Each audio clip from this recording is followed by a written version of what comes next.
이제 우리 하나님의 말씀을 같이 찾도록 하겠습니다. 하나님 말씀 사도행전 20장 7절부터 16절까지 말씀입니다.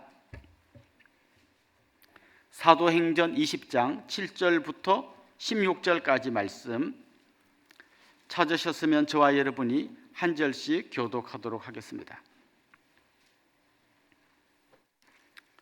사도행전 20장 7절부터 16절 한 절씩 교독합니다.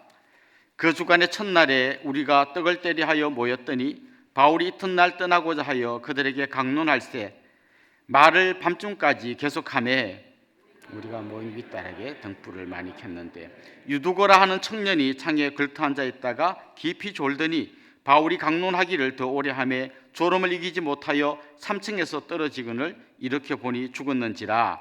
바울이 내려가서 그 위에 엎드려 그 몸을 안고 말하되 떠들지 말라, 생명이 그에게 있다 하고 올라가 떡을 떼어 먹고 오랫동안 곧 날이 새기까지 이야기하고 떠나니라. 사람들이 살아난 청년을 데리고 가서 적지 않게 위로를 받았더라. 우리는 앞서 배를 타고 아소에서 바울을 태우려고 그리로 가니 이는 바울이 걸어서 가고자 하여 그렇게 정하여 준 것이라. 바울이 아소에서 우리를 만나니 우리가 배에 태우고 거기서 떠나 이튿날 기호 앞에 오고 그 이튿날 사모에 들르고 또 그 다음 날 밀레도에 이르니라. 바울이 아시아에서 지체하지 않기 위하여 에베소를 지나 배 타고 가기로 작정하였으니 이는 될 수 있는 대로 오순절 안에 예루살렘에 이르려고 급히 가미르라. 아멘. 오늘 우리에게 말씀을 전해주실 목사님은 굉장히 멀리서 오셨습니다. 저 서울 고려대학교 앞에 성복중앙교회라고 하는 아주 큰 교회가 있는데요.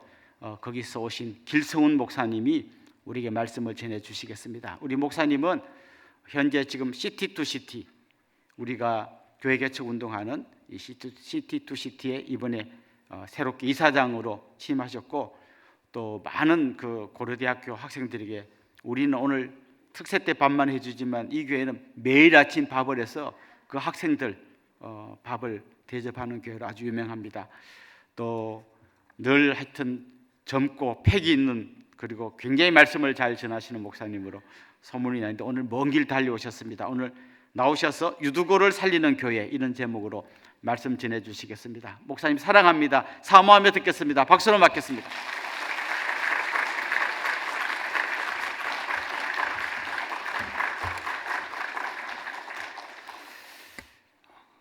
제가 이 교회 그 설교 부탁을 받고 본문을 정하는데 2주간 걸렸습니다. 한 5번 바꿨던 것 같아요.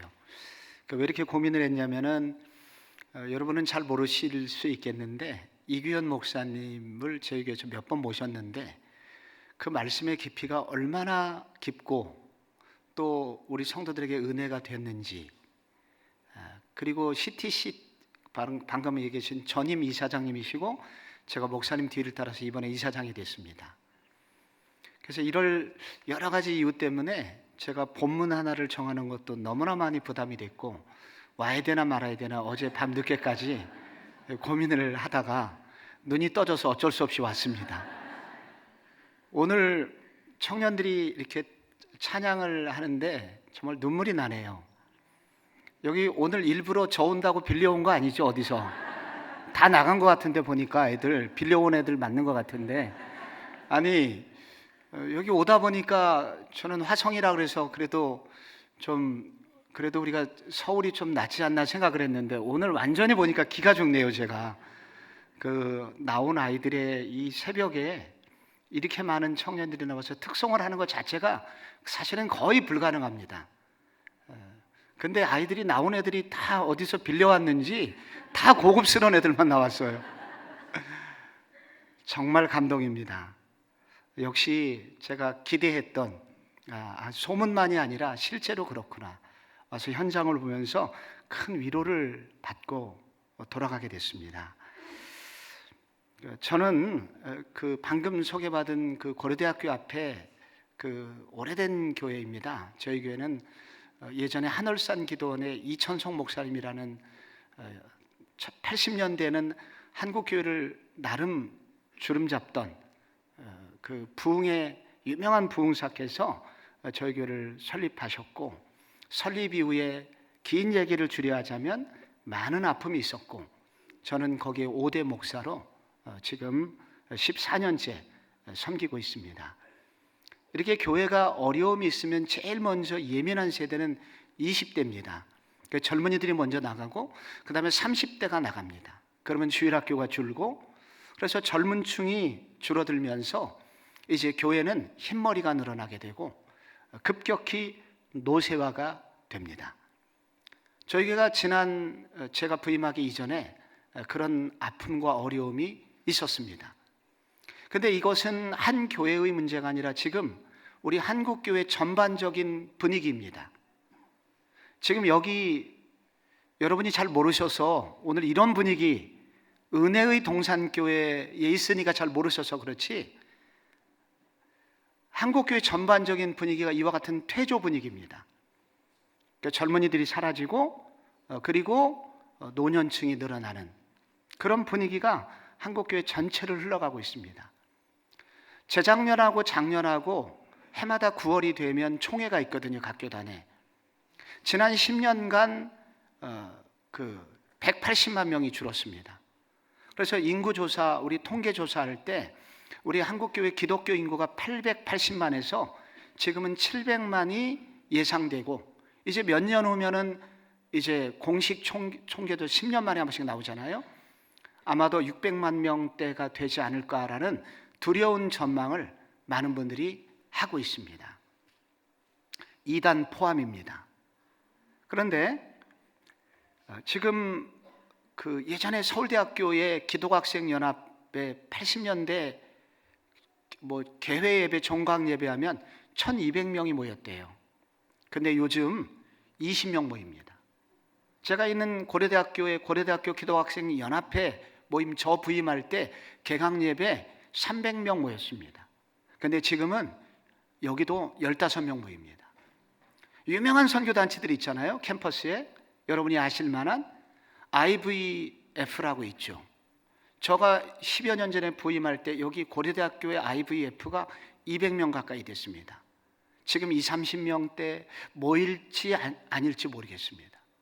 현저하게 이렇게 줄었습니다. 그래서 앞으로 10년 후가 되면은 이게 각 교회에는 이렇게 청년부 자체가 남아있는 교회, 있는 교회가 약 30% 전망합니다. 제가 학원보고마협의회도 지금 거기 섬기고 있는데 이 그 청년연구소에 따르면 이렇게 청년들의 숫자가 현저히 줄어서 앞으로 10년 후가 되면 많은 교회에서는 청년부가 천연기념물이 됩니다. 우리가 지금 예수교 장로회 통합 측인데 합동 측인데 통합 측이 통계를 잘 내거든요. 여기에 얼마 전 통계에 따르면 전체 교인 중에 약 2.2%만 청년이었습니다. 그러니까 100명 중에 2명 혹은 3명 정도 작년 대비 청년들의 숫자가 줄었다는 거예요. 근데 이거보다도 더 사실은 절망적인 게 남아있는 교회 청년들의 영적 상태들입니다. 대부분 청년들, 요즘 청년들은 전부 다 모태신앙이에요. 그래서 기도도 못해, 예배도 못해, 찬양도 못해. 다 모태신앙들이거든요. 그래서 우리 교회 이제 제가 함께 친하게 지내는 청소년 전문적으로 사역하시는 목사님이 얼마 전에 제게 개탄을 합니다. 시내 대형교회 그 수련회 인도해 달라고 그래서 갔더니 그 큰 교회에서 청년부 수련회 60명 왔는데 그나마 30명은 누워서 자더래요. 누워있더래요. 말씀을 전하는데. 그러니까 아빠가 안 가면 너 죽인다고 그래가지고 어쩔 수 없이 거기를 와서 앉아 있는데 애들이 멍하니 동태눈처럼 그렇게 하면서 억지로 수련회를 참여하고 있는 거예요. 우리의 자녀들이 영적으로 죽어가고 있습니다. 지금 아무리 우리가 지금 너무 좋은 일이 많은 것 같고 교회가 부흥되는 것 같고 외적으로 확장되는 것 같고 교회의 예산도 적절히 있는 것 같고 다 좋아도 만약에 우리의 자녀 세대가 우리의 젊은 세대 혹은 그 밑에 다음 세대가 만약에 영적으로 살아있지 못하다면 우리는 결국 실패한 교회가 될 것이고 결국은 우리는 어느 날 교회 문도 닫아야 되는 아픈 일이 있을 것이고 우리의 신앙은 여기서 끝나버리고 말 것이기에 우리의 신앙생활조차도 어쩌면 실패한 신앙생활일 수 있다는 두려운 마음이 우리에게 있습니다. 오늘 우리가 읽은 이 본문에 그 드로아 지방이라고, 예전에 바울이 그 복음을 전하려고 아시아 지방에서 복음을 전하려고 했는데 자꾸 아마도 몸이 아팠던 것 같아요. 그래서 길이 막혀가지고 간 곳이 드로아였고, 거기서 잠을 자는데 환상을 보죠. 마게도냐 사람이 건너와서 우리를 도우라. 그 장소가 바로 드로아입니다. 근데 이제 그거는 2차 전도여행 때 얘기고, 이제 그가 배를 타고 빌립보, 데살로니가, 아덴 거쳐서 이제 고린도에서 2차 전도여행을 은혜롭게 마치고, 그리고 다시 이제 본국으로 돌아갔다가 예배소라는 곳에 다시 3년 사역을 하고 2차 때 세웠던 교회를 한번 돌아보자. 그래서 돌아서 역순으로 돌아오다가 이 드로아라는 곳에 머물게 됩니다. 그 사이에 이제 교회가 생긴 거죠. 그 당시 바울이 온다고 그러니까 이제 그 드로아에 있는 교인들 아마 전체가 모였던 것 같아요. 그러나 1세기에 이 교회는 많은 성도가 있는 것은 아니었습니다. 저도 이 드로아를 성지순례 때 가보니까 그 당시의 집들은 오늘날로 얘기하면 일종의 3층인데 1층은 축사가 있고, 그리고 이제 그 위에 2층이 일반 주택이고, 그 위에 넓은 다락이 있습니다. 그래서 아마 드로아 지방에 오늘처럼 이렇게 건물이 있는 것이 아니었기 때문에 한 집사님의 집에서 그 다락에서 이제 예배를 드리게 됩니다.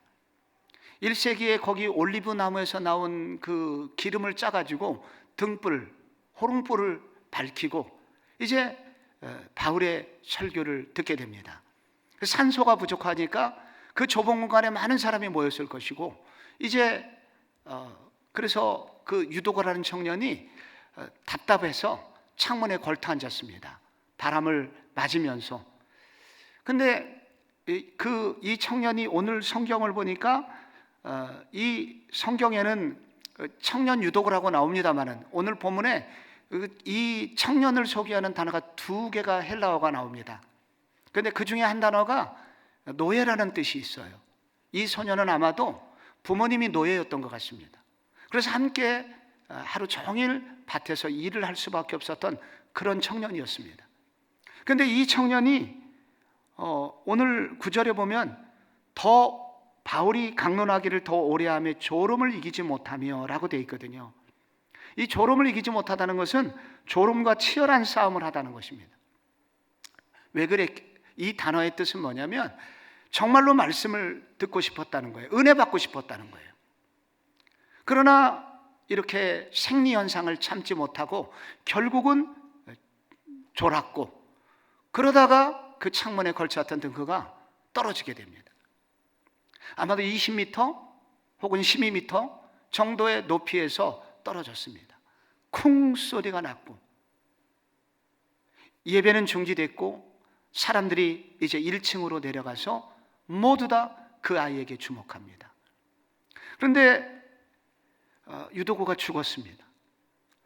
어떤 사람은 유도고가 죽지 않았을 것이다, 어떤 학자는 기절했을 것이다, 그렇게 해석하는 사람도 있지만은 그것은 이 사도행전의 저자를 무시하는 해석입니다. 누가복음과 사도행전은 여러분 누가 지었습니까? 누가가 지었죠. 누가는 의사입니다.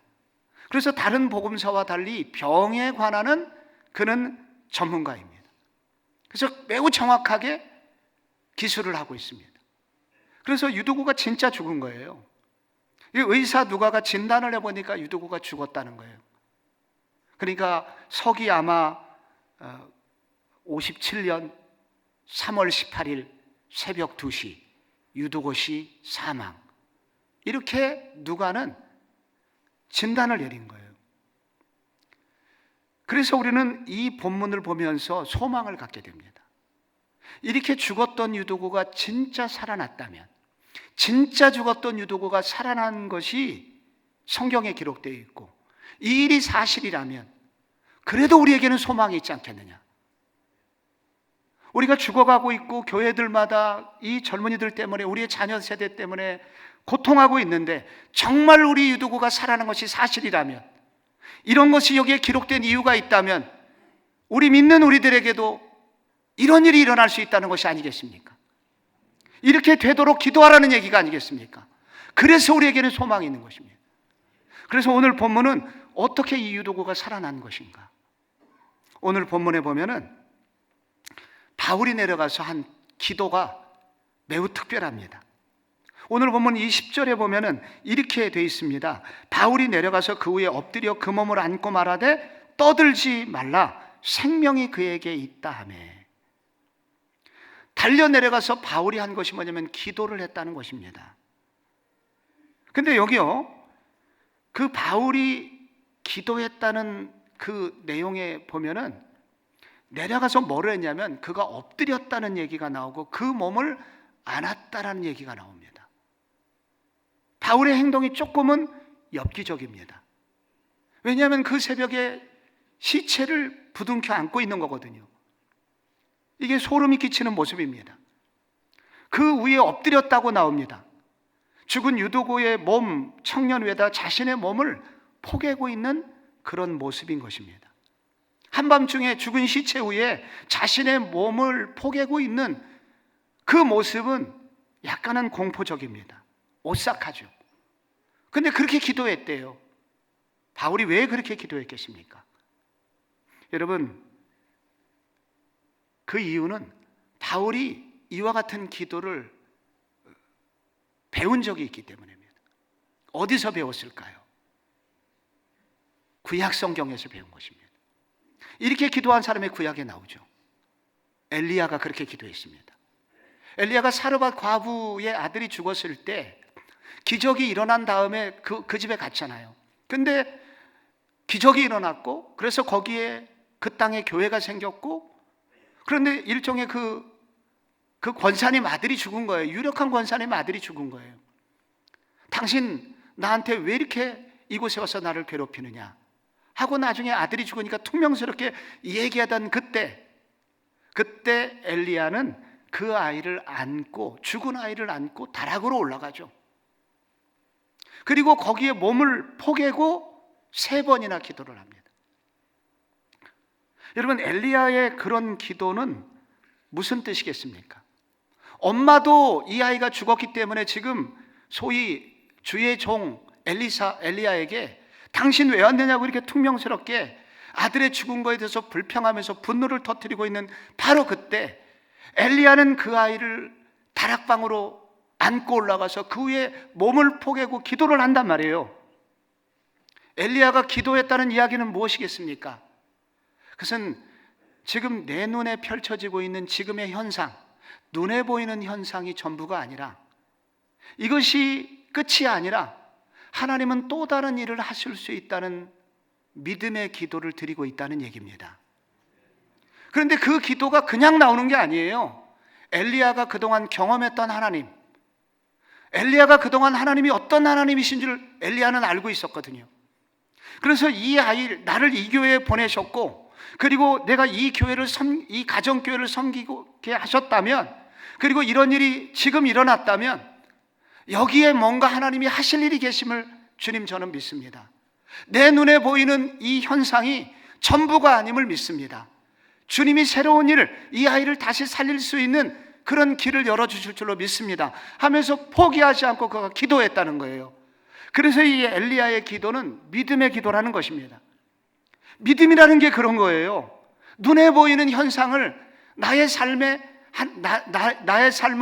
하나님이 최종 판결하시는 것으로 여기지 아니하고, 나를 사랑하셨던 하나님의 성품과 내가 그동안 만났던 하나님을 생각할 때 하나님은 나에게 주신 현재의 절망으로 결코 끝내실 분이 아니야 하면서 그때 하나님의 성품을 의지해서 지금의 현재가 전부가 아니라 새로운 길을 열어주실 것이라고 바라보면서 기도하는 것, 이것이 믿음이거든요. 이 믿음의 기도가 엘리야에게 있었고, 오늘 바울이 그 기도를 하고 있는 것입니다. 하나님, 이 아이가 죽으면 저희 교회가 끝납니다. 이제 신생 지금 들어와 교회 만들어진 지 얼마 안 되는데 예배 드렸다가 청년이 죽는 것은 이 교회가 죽으라는 얘기입니다. 주님, 이 교회를 그렇게 내버려 두실 것 아니죠? 하면서 그 주님 부활을 경험한 이 바울의 믿음의 기도가 시작이 되고 있는 것입니다. 오늘 이 믿음의 기도가 결국은 이 죽은 청년을 일으켰다는 것이죠. 강명호 박사 아실 겁니다. 우리 맹인으로서 한국인으로 미국에서 가장 높은 소위 공무원이 되신 분이죠. 이분 얼마 전에 소천하셨습니다. 그런데 이 맹인 박사 이제 사모님이 석은옥 여사신데, 이분 이제 수년 전에 저희 교회 이제 금요 기도회 때 오셔서 간증을 이렇게 부탁한 적이 있었고, 그 자리에서 저는 많은 은혜를 받았습니다. 근데 이분이 맹인 남편하고 살고 뭐 절망적인 많은 일들 있었다는 얘기, 숙대 영문과 아리따운 여학생이 말도 안 되는 결혼을 하면서 부모님의 반대, 뭐 주변의 반대, 친구들의 반대, 그리고 많은 역경을 뚫고 남편을 도와가지고 박사를 만들고 그런 과정에서 겪었던 수많은 아픔이 있었는데, 최고의 아픔은 뭐였냐면 나와 남편이 당한 것이 아니라 자식이 아픔을 당하니까 견딜 수 없었다. 그 중에 한 얘기가 이제 그 차남 진영에 관한 얘기입니다. 강진영인데, 이 진영군이 공부를 잘했어요. 그래서 그 오늘날로 말하면 그 미국의 필립스 아카데미라는 뭐 서울과학고 같은 그 10배 정도 되는 좋은 학교라고 합니다. 근데 거기서 공부를 잘해갖고 고등학교 3학년 때 하버드 대학에 합격을 하게 된 거예요. 근데 3학년 2학기 때 이제 이 진영군이 친구들과 함께 양로원 봉사를 갔다가 텔레비전이 좀 고장났나 봐요. 그래서 그걸 고쳐주다가 한 집이 문제가 아니라 양로원의 다른 방들이 텔레비전이 전부 다 고장 날 위기에 있었던 것입니다. 그래서 텔레비전 바꿔주기 운동을 시작합니다. 그래서 모금 운동을 하고 봉사를 하고, 그래서 결국 텔레비전을 다 바꿔줬는데, 문제는 그러다 보니까 3학년 2학기 성적이 제대로 안 나온 거예요. 하버드 대학은 3학년 1학기 때까지 성적을 토대로 가합격을 시키고 마지막에 3학년 2학기 최종 성적을 내면 최종 합격 통지를 이제 보내는 건데, 결국은 하버드를 떨어지게 된 것입니다. 거기를 다시는 갈 수 없어요. 그렇게 떨어지면. 처절한 아픔이 아들에게 찾아옵니다. 절망이 찾아옵니다. 엄마, 내가 다른 일 한 것도 아니고 할머니 할아버지들 텔레비전 고쳐주는 거 하나님이 아실 텐데, 하나님이 영광 돌리기 위해서 내가 일한 건데 어떻게 나한테 이런 일이 있을 수 있어요? 절망이 찾아옵니다. 이때 서근흥 여사의 정말 가장 고통스러운 시간이었고, 그리고 하나님 앞에 묻습니다. 그리고 그 어느 날 아들을 붙들고 이렇게 얘기합니다. 아들아, 그동안 하나님이 너와 우리 가정에 행하셨던 일을 알지? 하나님은 결코 우리한테 도를 주시지 않을 거야. 하나님은 우리에게 반드시 떡을 주실 거야. 좋은 길로 인도하실 거야. 그리고 선택한 학교가 시카고라는 대학입니다. 여기도 좋은 대학이긴 하지만 하버드에 비하면 너무나 낙심되는 대학이었고, 그 대학을 결국 가게 됩니다. 그러나 어머니의 그런 기도 덕분에, 어머니의 위로 덕분에 아들은 마음을 잡았고, 거기서도 이제 신앙생활과 학교 생활을 열심히 하게 됩니다. 봉사를 열심히 하게 되는데, 그때 그 법대 교수님 중에 여자 교수님이 계셨는데, 아주 그 아들을 귀하게 보고 유심히 지켜보았다고 그래요. 근데 나중에 이분이 지도교수가 되었고, 이 지도교수인 여자 교수님이 나중에 유명한 분이 되십니다. 여러분도 혹시 아시는 분일 거예요. 미셸 오바마라고. 남편이 대통령이 됐어요. 그래서 대통령이 되자마자 여러분, 이 미셸 오바마가 남편을 구워 삶아가지고 강진영이 일약 특별 보좌관으로 임명이 됩니다. 제가 지금 성공지상주의를 얘기하려는 것이 아닙니다. 우리가 정말로 우리의 삶에 우리의 자녀들을 향하여 기도할 때 낙심되는 일이 얼마나 많습니까? 정말로 죽은 것 같은 절망의 순간이 얼마나 많습니까? 그러나 우리 하나님이 그동안 우리에게 행하신 하나님의 성품을 생각할 때, 지나간 세월 동안 우리 가정과 그리고 우리 교회를 지켜주셨던 하나님을 생각할 때, 하나님 지금 눈에 보이는 현상이 전부가 아닌 줄 믿습니다. 주님은 우리와 아들과 딸을 반드시 살려주실 것을 믿습니다 라고 포기하지 않는 이 믿음, 이 믿음의 기도가 있을 때 하나님께서 오늘도 유도고를 살려주시는 기적을 교회와 우리 가정들에게 허락해 주신다는 것입니다. 여러분, 이 바울이 엎드려 그 몸을 안고 기도를 했다고 합니다. 근데 이 단어는 이 헬라어로 쉼페리를 람바노라는 단어인데, 여기 한번 딱 나오고 성경에 나오질 않아요. 그 어쩌면 이 본문을 위해서만 만들어진 단어입니다. 세 개가 섞여 있는 단어인데, 동시에 모두를 잡다라는, 동시에 모두를 잡다, 이런 단어가 섞여서 이 한 단어를 이루었습니다. 그러니까 이 말은 바울이 그의 가슴을, 유도고의 식어진 가슴을 포개고, 얼굴을 포개고, 그리고 손과 손을 포개고, 발과 발을 포개고, 바울이 어떻게든지 이 죽은 아이의 몸을 그렇게 손을 터치하려고 노력을 했다는 그런 단어입니다. 이렇게 포겠다는 얘기 속에는 바울이 이러면서 기도를 했다는 이 얘기는 무슨 얘기냐면, 이 죽은 아이에 할 수만 있다면 이 죽은 아이의 심장은 제 것이 되게 하시고, 나의 살아있는 이 심장을 이 아이에게 주소서, 이 식어져가는 이 아이의 손은 내 것이 되게 하시고, 그리고 나의 이 살아있는 뜨거운 손은 아이의 손이 되게 하소서. 이 아이의 이 멈춘 숨은 제 것이 되게 하시고, 살아있는 숨쉬는 저의 숨은 저의 것이 되게 하소서 라고 그와 같이 기도를 하고 있다는 거예요. 이런 기도를 공감적 기도라고 합니다. 바울이 이런 기도를 한 이유가 있습니다. 그런 사랑을 자기가 받은 적이 있기 때문입니다. 바울이 다메섹 도상에서 그 살인자, 그 믿는 사람들을 죽이기 위해서 가고 있을 때, 여러분, 호련히 빛이 비쳐갖고 바울을 가로막았고 바울의 눈이 3일 동안 멀었었잖아요.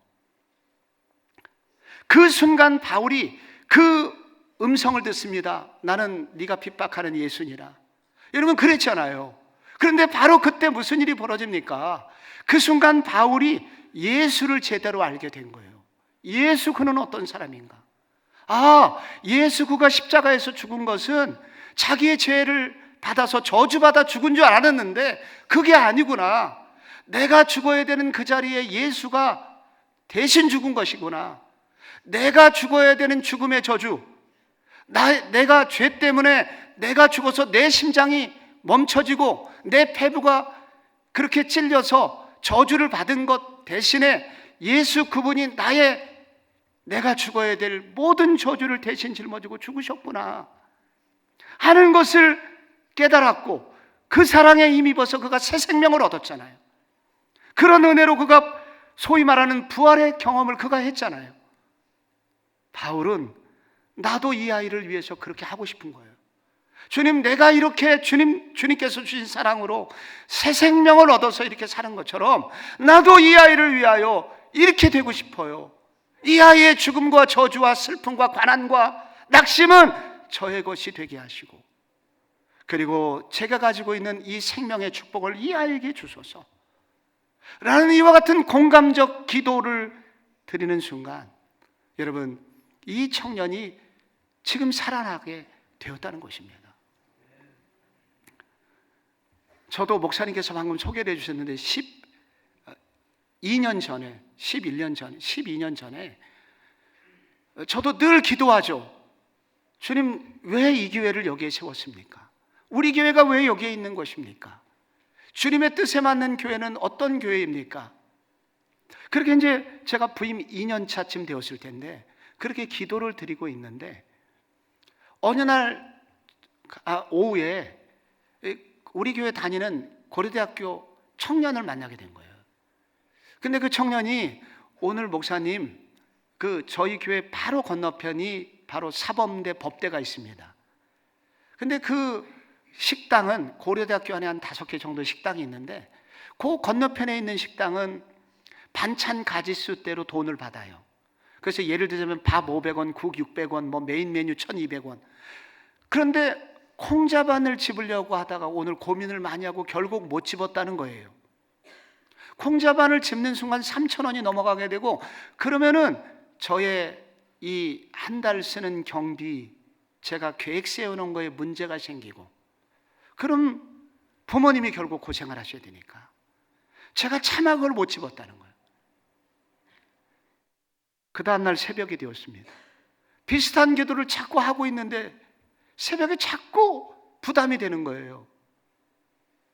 콩자반이 자꾸 떠오르는 거예요.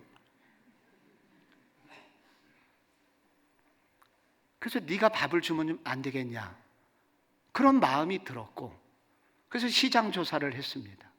그렇게 밥을, 무료 급식소가 서울에 몇 군데 있잖아요. 그래서 저도 이제 교회에 광고를 했습니다. 이런 마음을 하나님이 주셨는데 여러분께서 이 일에 참여하고 싶으신 분이 있으면 연락을 달라.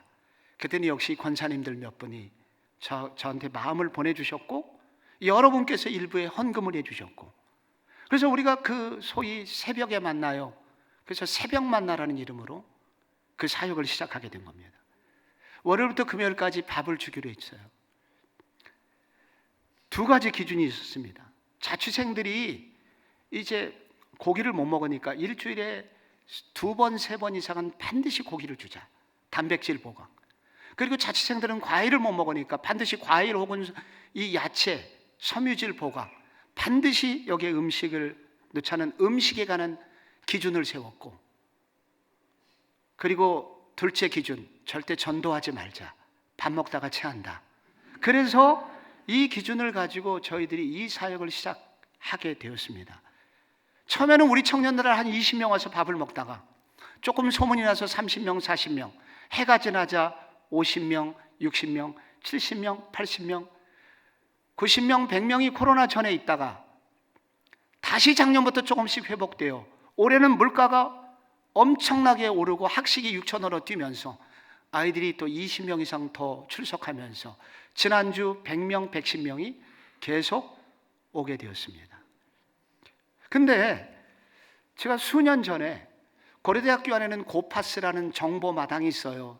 서로 자취방 구함, 뭐 어디 좋은 식당 추천, 이런 이제 고려대학교 이게 한 2만 명 정도가 봅니다. 거대한 정보 마당인데 새벽 만나를 먹고 간 어느 청년이 그 인터넷 공지사항에 자기의 소감을 기록하게 된 거예요. 그때 인터넷 필명이 바람과 함께 살 빠지다라는 형제인데 그 청년이 참 좋더라고요. 종교 권유도 안 하고. 그 밑에 삼성 라이온즈님께서 종교 권유 좀 하면 안 되냐? 교회도 돈 들여서 하는 건데. 그 밑에 노르웨이 양념 고동원님께서 너도 개독이냐? 그래서 인터넷 논쟁이 벌어졌는데 그런 식으로 337개의 리플이 달리게 된 거예요. 고파스 역사상 이런 사건으로 이게 무슨 조선일보 정치 게시판도 아니고 그 아이들이 치열한 논쟁을 이와 같이 그들끼리 하면서 일약 새벽 만나가 그 고대에서 매우 유명하게 된 거예요. 저는 거기 들어갈 수 없어갖고 제 청년 아이들을 빌어가지고 들어가 봤더니 난리가 났어요. 그래서 제가 336번째 우리 조국의 미래를 책임질 젊은이들을 키우기 위해서 그들을 응원하기 위해서 하는 일이니 와서 편하게 밥 좀 먹자고. 그랬더니 마지막 대가를 다신 형제가 스피노숙자님이신데 그분께서 나는 평생 종교를 그럴 생각을 하는 평생 무종교인이지만 목사님 같은 분이 계셔서 안심이라고. 바로 그해 9월에 고려대학교 경영학과 학생이 우리 교회 예배를 왔습니다. 교회를 처음 온 형제예요. 근데 밥을 퍼주던 권사님들을 보니까 청년이 왔네? 너 여기 어떻게 왔냐 그랬더니 빚 갚으러 온 거예요. 목포에서 올려온 청년인데 너무 가정교육을 잘 받아서 너 얻어먹으면은 너 뭘 갚아야 된다. 이래고 교회를 보니까 뭐 갚아줄 게 없어. 그래서 내가 예배를 갚아주고 자리를 채워주면 빚을 갚는 게 아닐까? 이렇게 순수한 동기로 이 청년이 여기 온 거예요. 권사님이 말했습니다. 청년은 지금 예배 말고 2시 예배가 있으니까 그때 예배를 드려야 된다고. 이 청년이 기다렸다가 2시 예배를 드려요. 2시 예배 끝나자 새가족본 리더가 달려옵니다. 그냥 가시면 안 되고 교육받고 가셔야 된다고. 저녁 6시가 됐습니다. 저 이제 집에 가도 되나요? 허락 받고 그 청년이 돌아갔습니다.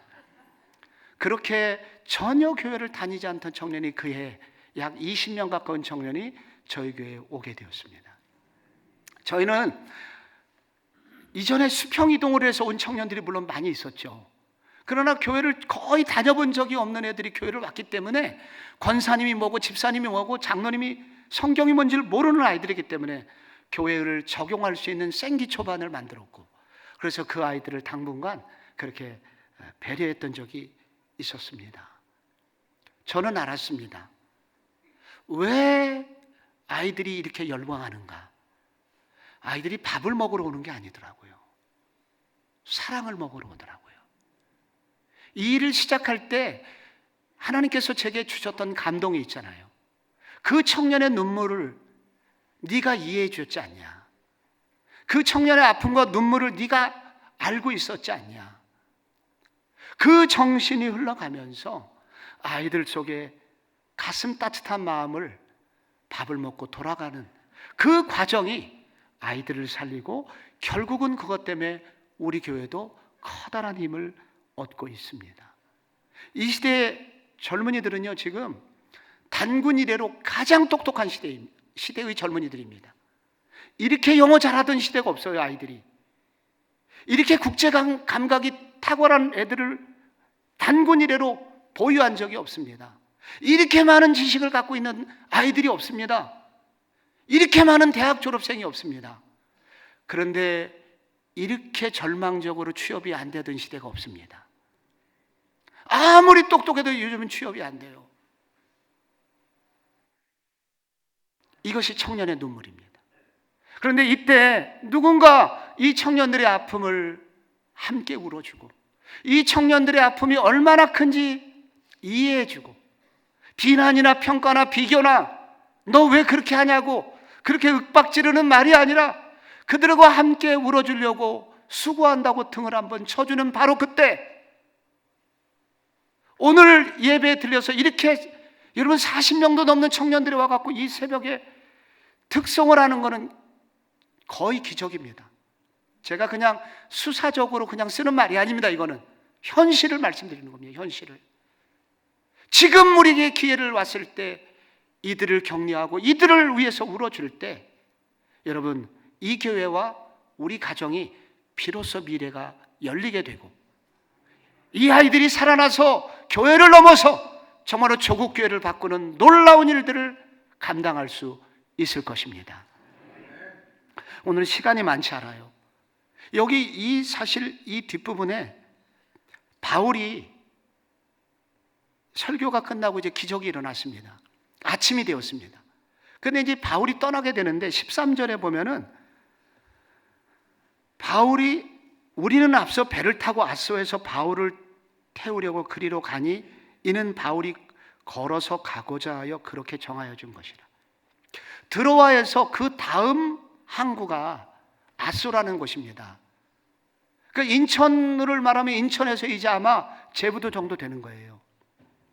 근데 인천에서 지금 드로아에서 지금 예배 끝났는데 바울이 제부도까지 지금 걸어서 오는 거예요. 그리고 바울 선교단은 배 타고 제부도로 오고, 그래서 제부도에서 만납시다. 밤을 샜잖아요. 바울이 40km입니다. 아소까지. 바울은 왜 걸어서 이 길을 걷고자 했을까요? 여러분 여기서 바울의 영성이 나옵니다. 이 1세기의 집들은 다 좁았어요. 바울 선교단은 최소한 7명에서 8명 됩니다. 바울이 지금 함께 움직이고 있거든요.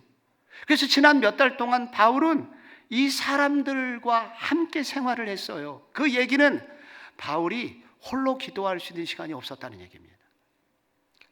바울은 바로 지금이 기회라고 생각했어요. 그래서 밤을 샜고 밤새 기도했지만 나는 먼저 걸어서 갈 테니 너희들은 배를 타고 아소로 내려오시오 라고 얘기를 했던 것입니다. 바울이 일부러 홀로 있음을 선택한 것입니다. 스스로 외로움의 길을 걷고자 결심을 한 것입니다. 이거를 기독교 영성학자들은 독거의 영성이라고 합니다. 스스로 자발적으로 홀로 있음을 선택을 한 것이죠. 홀로 이 길을 가면서 바울이 무엇을 했겠습니까? 먼저 주님을 찬양했을 것입니다. 지난밤에 행하신 거 다 주님이 하신 일입니다. 그리고 바울은 기도를 했을 것입니다. 주님, 내가 가고 있는 이 길이 맞는 길입니까? 기도를 했을 것입니다. 그러면서 주님, 다음의 행보는 어디로 가야 됩니까? 저를 향한 제가 이루어야 되는 마지막 소명은 무엇입니까? 그렇게 하면서 주님의 음성을 들으면서 이 길을 걸어갔던 것입니다. 바로 그러한 바울의 영성이 바로 1세기 바울이 세웠던 많은 교회 안에 녹아져 있었기 때문에 이렇게 젊은이들도 살아나는 역사를 일으킬 수 있었던 것입니다. 오늘 우리들이요, 수년 전에 프로야구 선수들이 원정 도박에 가가지고 무더기 징계를 받고 구단에서 쫓겨나고 선수 생명 끝난 그런 선수들이 있었습니다. 프로야구 중단했었던 그때 너무 유명한 투수들, 야구 좋아하시는 분 다 아는 선수들이 다 잘렸습니다. 그때 한 일간지에 유명한 컬럼니스트가 쓴 글이 있는데, 왜 그들은 공 대신 패를 들었나? 패 뭔지 아시죠? 모르시는 척해도 다 압니다. 저도. 왜 그들은 공 대신 패를 들었나? 그들은 단 한 번도 자기 스스로 인생을 살아본 적이 없었기 때문이다.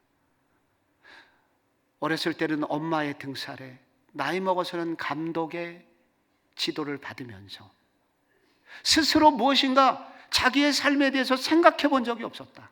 그러다가 거액의 돈을 만지니 어디에 돈을 쓸 줄 모르게 되었고, 도박을 하면서 그들의 시간을 보냈고 결국은 선수 생명도 끝나게 되었다. 스스로 홀로 있는 시간을 갖지 못했던 자들의 비극이었다. 우리의 자녀들이 여러분 이렇게 홀로 있음의 시간을 배우지 못하면, 독거의 시간을 통해서 스스로 자기의 삶을 돌아볼 수 있는 힘을 갖지 못하면 결국 이와 같이 그들도 어느 날 공 대신 패를 드는 아픈 일을 만나게 된다는 거예요. 그래서 우리 부모들의 책임이 있습니다. 우리가 그런 아이들을 양산하지 않게 돼서는 이 독거의 영성이 얼마나 중요한지, 그것을 내 몸에 체득하고 그리고 이것을 아이들에게 물려줄 때 우리 아이들의 삶이 비로소 안전한 것입니다. 여러분, 어떻게 우리는 이런 독거의 영성을 기를 수 있겠습니까? 새벽에 예배만 드리지 말고 꼭 기도하고 돌아가는 습관이 있어야 됩니다. 예배 끝나고 부흥회 끝나고 은혜 받은 다음에 부르짖는 기도를 한 다음에, 주님, 오늘 저를 향한 주님의 계획은 무엇입니까? 내가 만나야 될 사람은 누구입니까? 올해 저를 통해서 이루시고자 하는 일은 무엇이며 저의 평생을 통해서 이루시고자 하는 주님의 계획은 무엇입니까? 여러분, 이렇게 주님 앞에 물을 때, 주님의 음성을 들을 때 우리는 이때 주님을 만나게 되고, 그리고 이 소명이 분명해지고, 그때 우리는 다른 것 의존하지 않고 세상의 타락한 문화를 휩쓸려 살지 않고 믿음의 길을 걸을 수 있는 힘을 얻게 됩니다. 복음 기초반열에는 탁월한 책을 갖고만 있으면 뭐 하겠습니까? 이제 그것을 한 장 한 장 배웠던 것을 숙고하면서 그것을 내면화시키고, 정말 복음이 뭔지, 교회가 뭔지, 교회 생활은 뭔지, 그리고 나를 향한 주님의 뜻은 결국 무엇인지를 그것을 내면화시키고 그렇게 분투하여 독거의 영성을 만들어가는 것을 내가 이루고 내 자녀에게 알려줄 때 유도고는 살아날 수 있을 것입니다. 슬프고 어려운 절망의 시대입니다. 그러나 여기 화성에 있는 여기 은혜의 동산교회의 모습을 보니 소망이 있습니다. 이 시대 여기 이렇게 남은 젊은이들이 있고 이렇게 뒤에서 원하는 이렇게 새벽에 많은 성도들이 모여서 기도하는 성도들이 있는 것, 이것이 소망입니다. 이 소망을 더 뜨겁게 이어가기 위하여 오늘 여러분 믿음의 기도가 여러분의 기도가 되기를 바랍니다. 공감의 기도가 여러분의 기도가 되기를 바랍니다. 그리고 기도 이후에 주님의 음성, 주님의 말씀을 듣고 돌아가 독거의 영성이 여러분에게 구축되는 그런 시간이 여러분에게 계속 일어나기를 축원합니다.